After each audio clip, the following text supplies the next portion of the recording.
गरीब बेटी का महलों का ससुराल।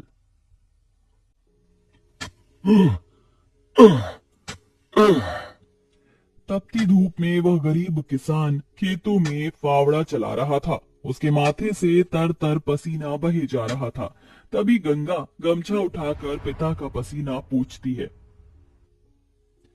बाबा, आपके माथे से कितना पसीना बह रहा है?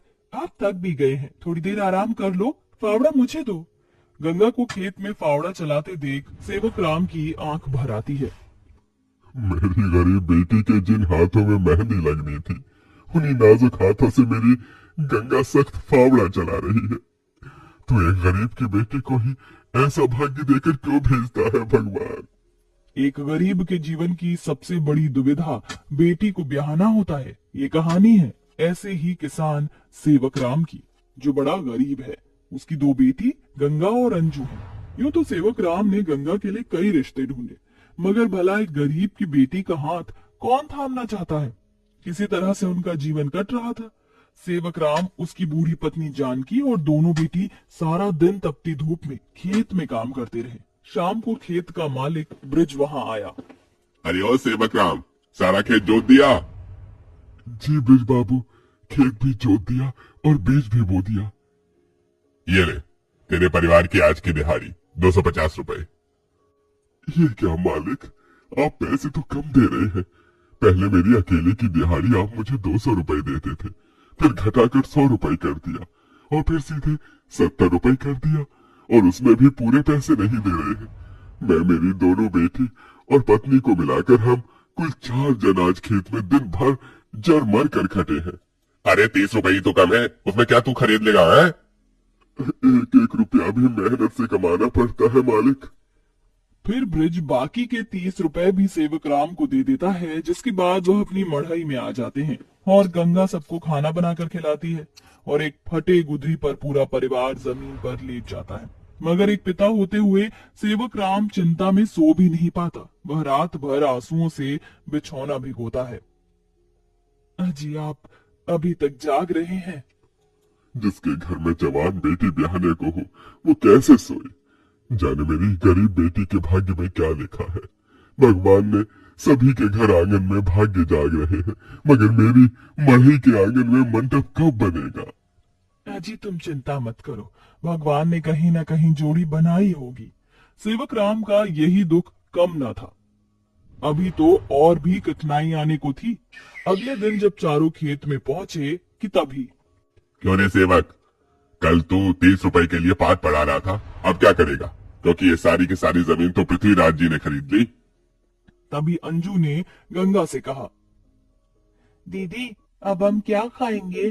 खेत बोकर ही तो थोड़े बहुत पैसे मिलते थे। सेवक राम अपने परिवार को लेकर लौट आया। वह दिन रात चिंता में गलने लगा। ऐसे घर कैसे चलेगा प्रभु? कैसे होगी गंगा की शादी? और शादी नहीं हुई तो लोग मेरी गंगा को जाने क्या क्या नाम देंगे, क्या क्या ठहराएंगे जानकी। मैं काम ढूंढने जा रहा हूँ। बाबा, मैं भी आपके संग चलूंगी। दोनों काम ढूंढते एक बड़े से मिल में आए, जहां शिव नाम का एक नौजवान गरीब मजदूर भी काम कर रहा था। जहां मजदूर राशन की बोरी भरी मालगाड़ी खींच रहे। सेवक राम ने काम मांगा, दोनों को काम मिल गया। गंगा अपने पिता की बराबरी में काम करती।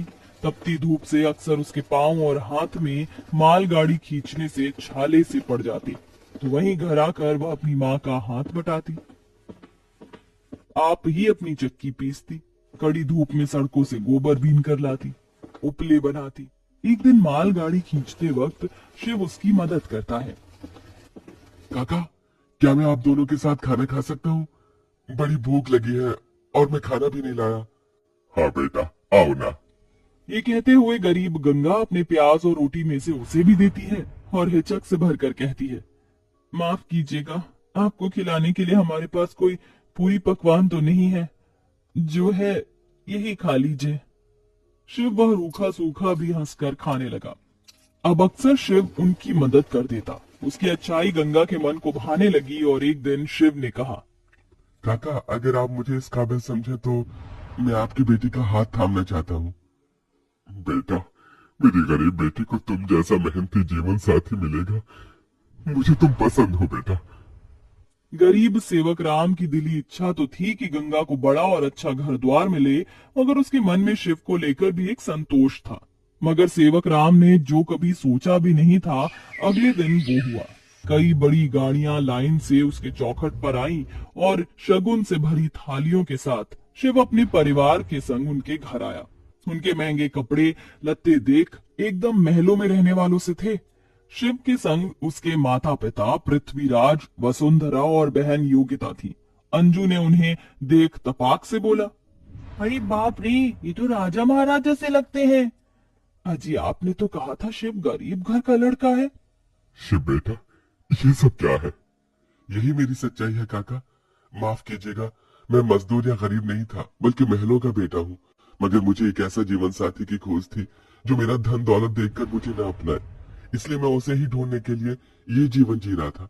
जिसने मुझे मेरी गरीबी के संग स्वीकारा वो गंगा थी। इसलिए मेरे महलों की दुल्हन गंगा होगी।